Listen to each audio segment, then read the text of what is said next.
পার্কের family train স্টেশনকে দেখাবো এবং ট্রেনটাকেও দেখাবো। তো চলো যাওয়া যাক। এটা হলো আমাদের ফ্যামিলি ট্রেন স্টেশন। দেখো, এটা হলো আমাদের বেড়া ট্রেন স্টেশনের। এই যে দেখো, এটা হলো আমাদের ট্রেন। যখন আমাদের ট্রেন আসছে তখন ট্রেনের টুক টুক করে কিন্তু এখানে কোনো লোক নেই। এই যে এটা হলো আমাদের রেল লাইন। এই যে ঘুরে ঘুরে ঘুরে ঘুরে ওই যে ওদিক দিয়ে গিয়ে ওইদিকে একটা রেল স্টেশনে থেমে এটা এই দিকে আসে, ধরে এখানে জয়দেবপুর স্টেশনে থামে।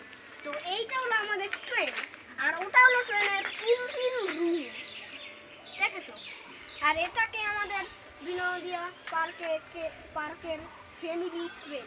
হ্যাঁ, তো এটাতে আমাদের উঠতে গেলে কত টাকা টিকিট লাগে আমরা সেটা জানি না। তো আজকের ভিডিওটি ভালো লাগলে একটি সাবস্ক্রাইব করে দিবেন। Tata, bye bye.